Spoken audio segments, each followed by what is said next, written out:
Things must change. We have the man here who made that incredible song. The one and only legendary four-time Grammy nominee, Mr. Femi Kuti, is in the building! Good morning! How are you, my brother? Fine, thank you. What year was that again? 1994. 1994. 94. Aren't you, since that song, nothing's really changed, has it? We're still a lot of wandering, a lot of African countries, no unity, a lot of distress and sorrow everywhere. Incredible. Sadness. Incredible. Well, good morning to you. Welcome to the Morning Rush. Welcome to the Beat 99.9 FM. And congrats on a probably the best celebration ever, I would say. Would you say? Yes, I think so. Yeah, I mean, it was pretty world class. It's getting hectic, but yeah. I mean, we managed to pull it off again. Yeah, and then also congratulations on the new single, and also looking forward to the brand new album. That's it's coming out next year. We can't wait. So, how are you feeling anyway? I mean, what's going on in your mind? Because you've seen it all. I feel more motivated now. Right. I think this has to do really with my children. They give me so much love, and I've got because it's boring singing the same thing over and over again. No light, no water, bad politics, corruption, but putting melodies, and we're saying the same thing again. And now I noticed, like in the last 2 years, my orientation and my mindset is very. I used to be very pessimistic. Right. Now I'm becoming very optimistic. So I see the sounds I'm doing is, for me, they You're feel in a happier place, huh? Yes, in a happier place, more motivated. I feel more inspired, and when I even signed with Chocolate City, I saw a vibrant generation of young boys and girls that want to excel, and unfortunately, the environment doesn't give them that privilege.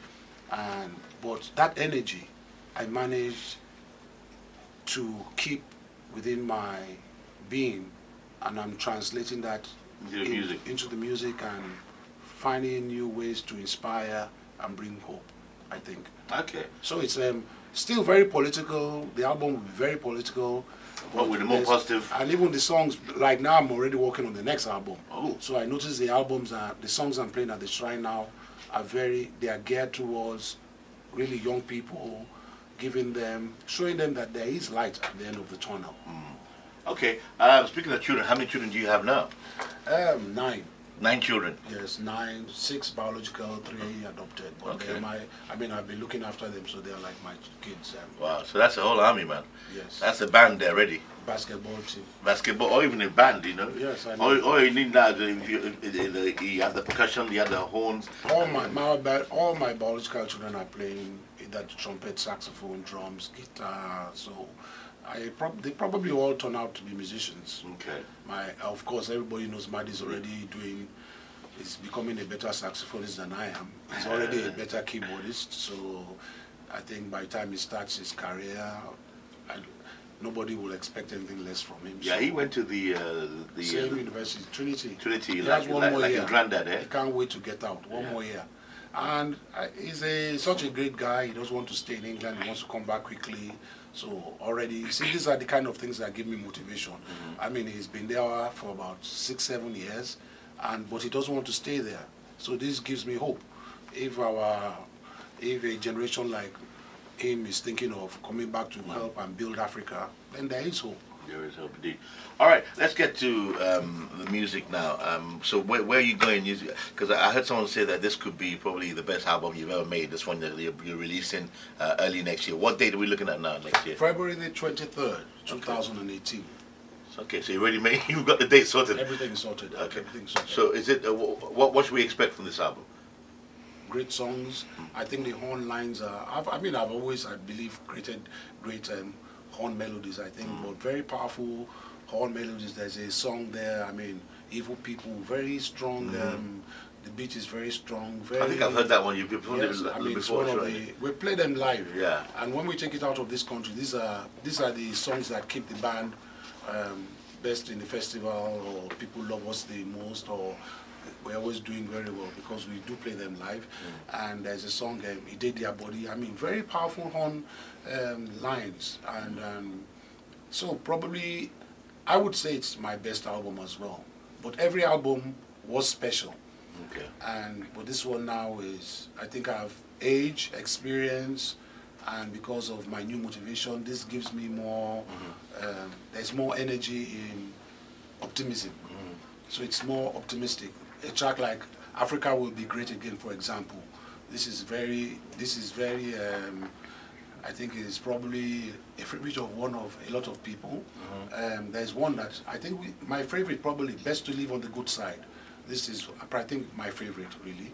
Okay. And there's another one, The Way Our Lives Go. So you see, from the titles, you see that I'm moving more optimistic than pessimistic. It's good, it's good. I like that. So you're looking forward to a nice mellow period. Okay, we got a few questions.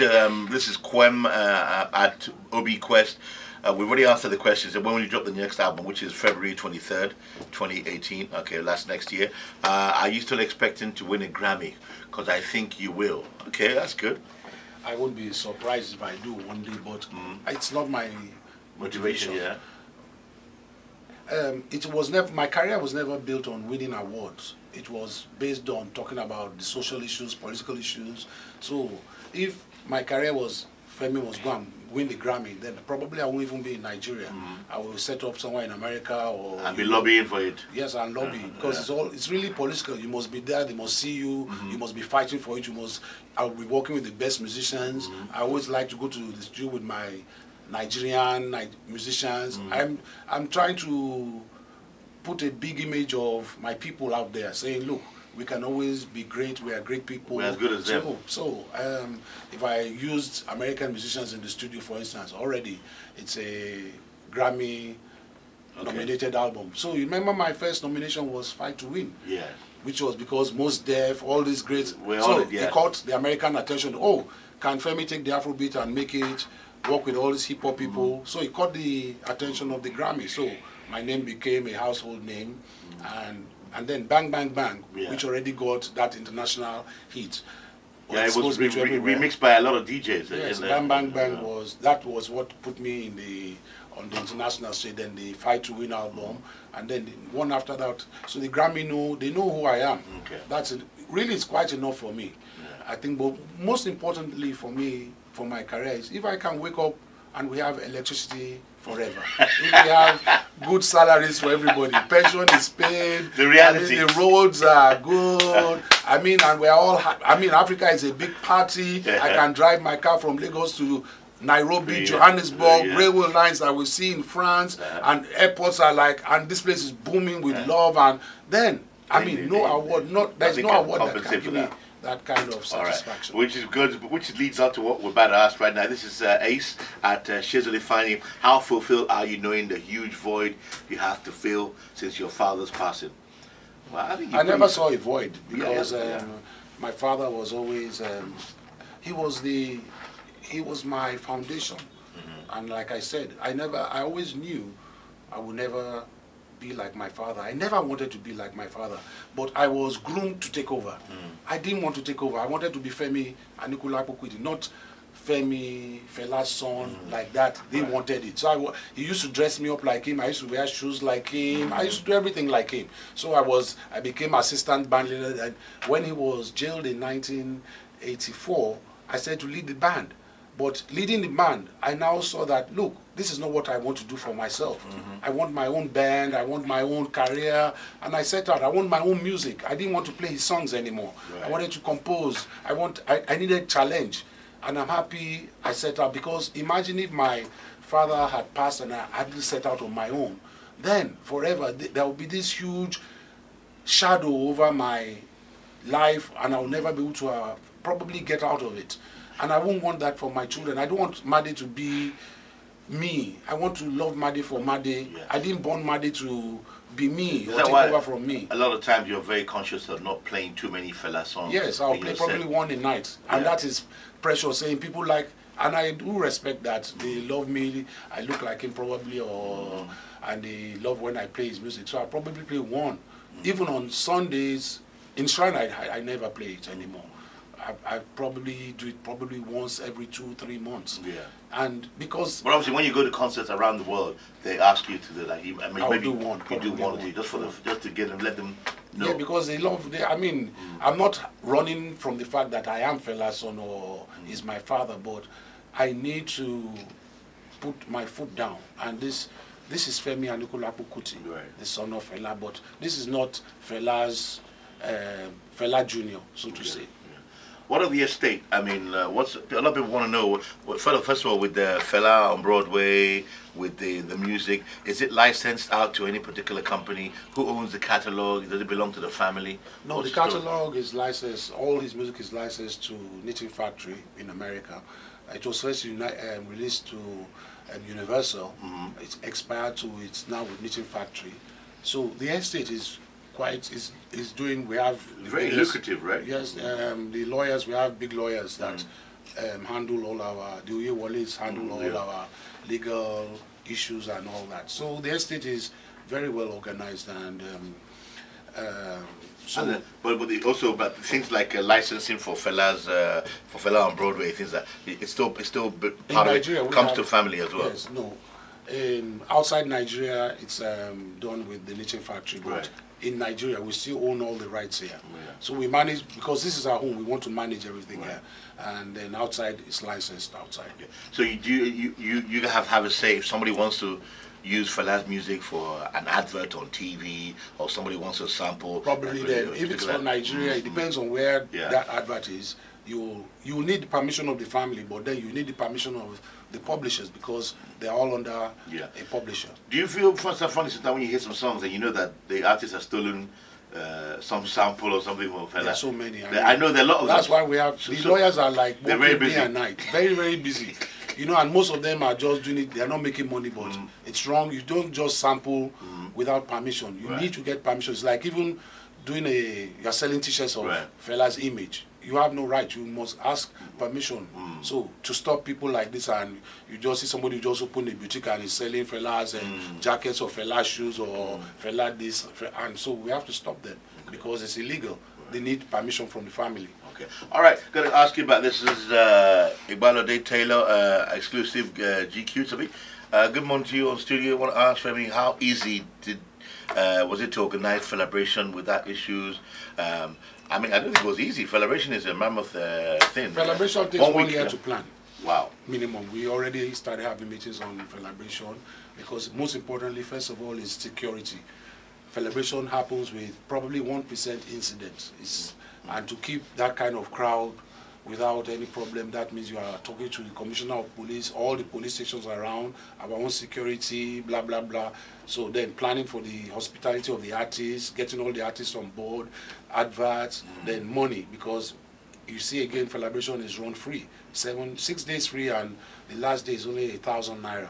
So we need to look for money to make sure. But I mean, it was full every single night. But then money is not coming because everybody's coming in free. Yeah, but I mean, they were buying drinks. Not from us. They are buying drinks outside. So you see how everybody outside is. When this shrine started, if you remember, in 2000, it was this big forest round shrine, and everybody said, it's too far, blah, blah, blah. Everybody gave themselves an excuse not to come. So to keep that place going for 17 years and to make it turning out to be the way it is now was hard work by us to keep on putting pressure, playing all night. Then I used to have gigs Friday, Saturday, Sunday, Tuesday. I remember, yeah. And Thursday, all week, and to keep that place. And then people still coming, everybody's making money. People blame us for a lot of things going on outside, but this is federal government road. It's not for us to go and clear the streets. We can't go and clear the streets. And if people are making, the way I see it is, if people can feed their families, selling outside, and they are not causing trouble, and these people that are outside are part of the security for celebration, because they're trying to make ends meet. So they protect cars, they make sure nothing bad happens in the area. The area boys there, the so-called area boys there, protect the environment. Okay. All right. Let's talk about what's going on in Nigeria now. What would you, if Fela was alive now, what would Fela can't be alive. I can't even understand that thinking. What would he say about what's going on right now? When Obasanjo first came, Fela would have died of high blood pressure. that Nigerians voted for Obasanjo, he will have just, his brains will have just then he would have exploded. He will have died then. Forget it. So he could, there's no way he can be alive. Let's so Obasanjo return would have killed him, really. That he'll be watching TV, then he'll be saying Nigerians going to vote.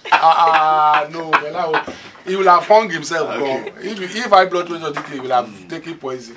Okay, now let me take another angle. There's this idea right now. A lot of young artists have this idea that they must smoke certain drugs and everything, and people are saying that it's a legacy for they think that it's inspired by Fela, that they to be creative. Blame every bad thing on Fela. I want to ask you one question. Okay.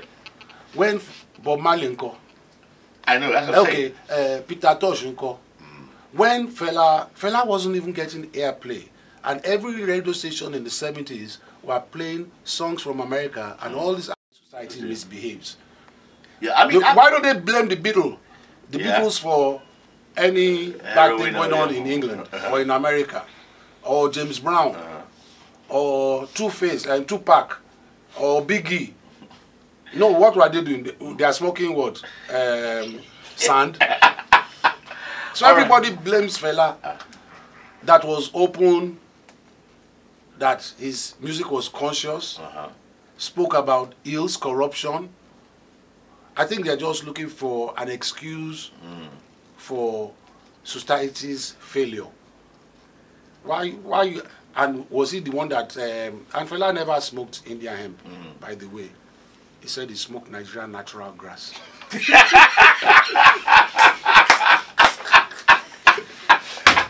And I'm saying it here. If I catch anybody smoking Indian hemp at the shrine, I will personally arrest you and deport you to Well, if they say to you that I'm smoking natural grass from Ondo State, then they will, them will be caught with NDLA.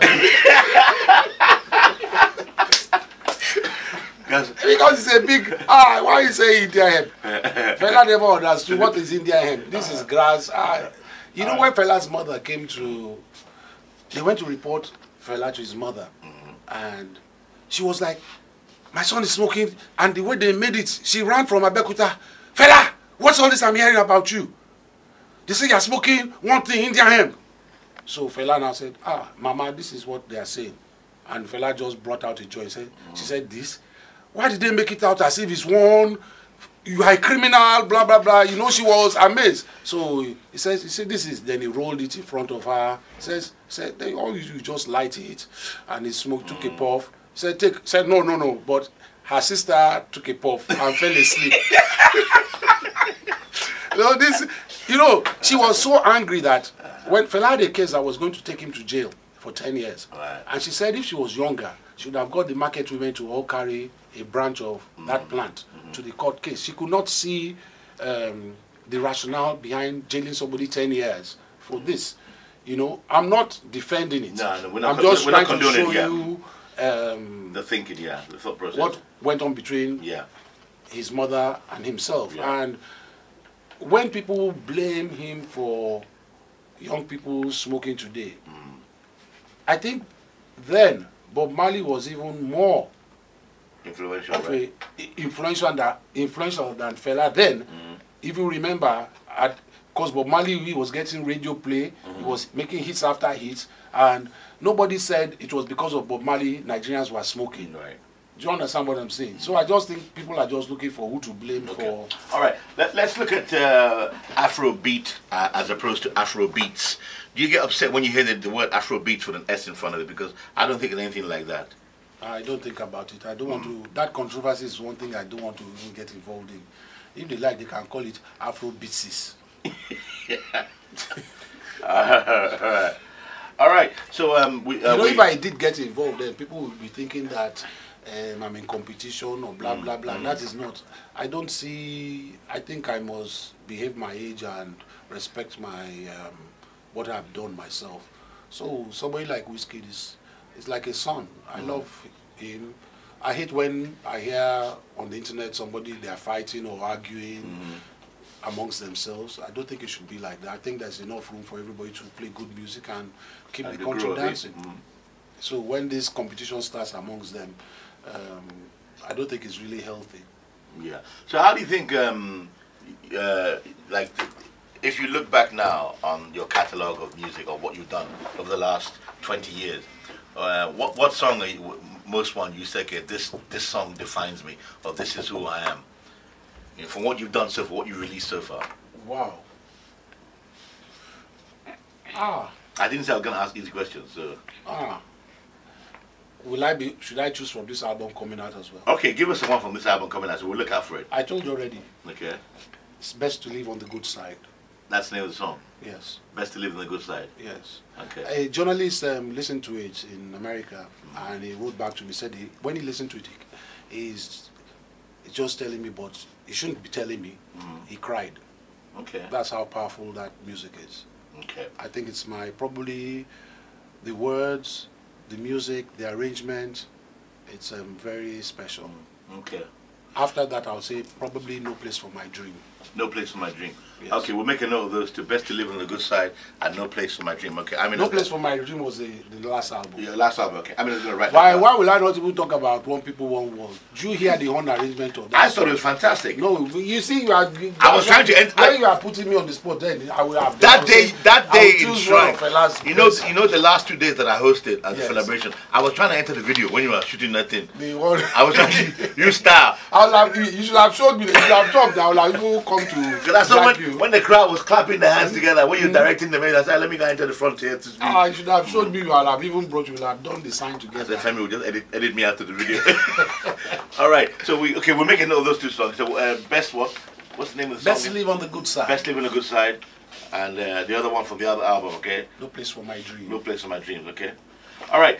Young Metusela is asking that's at Asiri Waka. Please, I'd like to know, do you smoke or drink? I used to. I stopped when I started very young. I stopped at 22. Okay. I started again, I think 2000. I stopped in 2006 or so. Okay. I don't smoke anymore. I never drank. Right. I couldn't stand. I hate the smell of beer or stout. I take a sip of champagne once in a while when like somebody's having birthday parties or we have a big celebration in Shrine, and around me there are a lot of drinkers, so they force me to take when we are toasting something, or if I'm nominated for another award. I'm sure if I get nominated again, they are going to bring a glass for me, and I will take a sip of the glass. How many wives do you have now? Are you planning on getting married again? No, I'm never getting married again. My father even advised me not to marry in the first place. I didn't listen to him. You know where I went to get married? What? Obumosho. Okay. And Why? I was hiding from my father. I didn't want him to know I was going to get married. Okay. So I think it was very stupid because of course he must have known I got married eventually. So, but he loved my wife, so we had a beautiful son, and I won't get married. But I have. Any reason why? Why? Because I can't understand why somebody should say I pronounce you man and wife, who probably has never gotten married in the first place. Then that institution, I just don't like that institution. So then why can't I pronounce myself I'm married? So I'm with somebody right now. We are very close. They call her my wife. They give her many nicknames. I'm comfortable with that. She can bear her father's name. I'll bear my father's name. Why don't she have, then when we have a child, the child can decide whether he wants to bear the mother's name or my name. Then it gives the child the privilege to decide who the child wants, or the child can bear both names.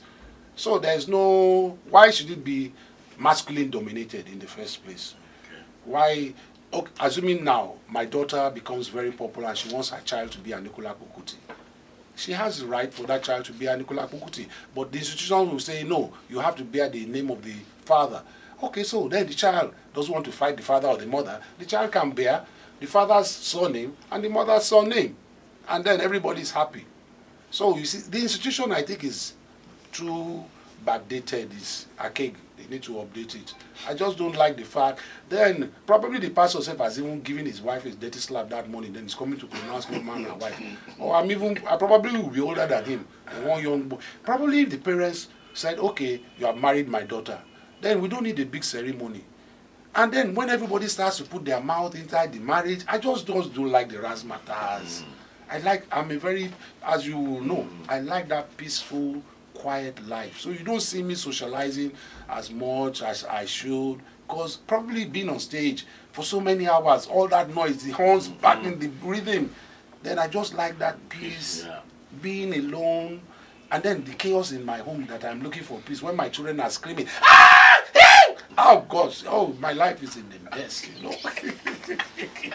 All right, we're gonna wrap it up. I'm stupid though. Anything you want to say? Any last words you wanna leave us with? What do I want to say? What do I want to say? For the younger generation, you know, a lot of the young guys are inspired by you, inspired by your father as well. Probably the only thing I would say is set very high goals for yourself, and don't think of like probably a discussion I had this morning is Nigeria must win the World Cup this time, and if you don't win the World Cup, it's a failure. The campaign was a failure. You set to win the goals. You don't set to say, okay, if we come second or third, we did well. That's not well. When Germany goes to the World Cup, if they come second, they failed. Argentina goes to the World Cup, they win bronze, they fail. They come third, they fail. And that is the mindset of Africa. Africa must say we are winning the World Cup. We want to be the best, yeah? Yes, and I think every young boy, I think there's no reason why Africa should not be the envy of the world. And I think young people should not compromise their integrity, they should not compromise their dreams. They must set out, the path of righteousness is difficult. I mean, of course obstacles must come. Of course you will feel sad sometimes, but you have to just keep on going. I mean, if you remember my career, nobody wanted to watch me. When I broke off from my father, people said you will never be successful. And it took me 10 years before anybody listened to my music in Nigeria. I mean, I started in 86. I didn't get my first hit till 94. That's 8 years. And then bang, bang, bang in 98. And then building the stride. So my career hasn't been an easy, but I've not said, oh, because Fela is my father, I'm going to relax. I didn't want to take over from my father. I wanted to be Femi and Kuti. And if I probably was waiting and relaxing, I won't have 10 albums. I think I have over 100 songs now of writing every melody, every beat, every rhythm, every song, every lyrics myself. So it's a lot of hard work I've put into my career, and there's no stopping me right now. I'm still thinking before I go and meet the Creator in heaven, if I do go to heaven, probably because they say hell is probably a nicer place. So why you want to go to heaven when all your friends are going to be in hell anyway? You see, that's what I was thinking about. So I will, if I have the privilege to decide, and especially if somebody like you, I will say, how will I live with this? I will go to so many beautiful girls here. I will be lonely here. Hey, Baba God, say, can I be going and coming? We are very foolish. Nice one. What I say, thanks for coming through. Hey, listen, always nice talking to you. Well, likewise, my brother. February 23rd, 2018, big album. This is the single for it, One People, One World. Enjoy. Femi Kuti, living legend, 4-time Grammy hoopy, 5-time Grammy nominee. Record breaker. A record breaker. Yes, indeed. How many hours? 51 minutes, 38 seconds. Unbelievable. Of blowing the sax. I'm still feeling 51 minutes. 51 minutes. I'm very stupid. I think wow, that's amazing. All right, that could be unbreakable. I guarantee that. All right, check this out. Enjoy this one. I hope you enjoyed hanging out with us. We enjoyed talking to you as well. Thank you. A legendary, Mr. Living Legend. We say that a lot, but this time around it is for real. Living Legend, Femi Kuti. This is One People, One World.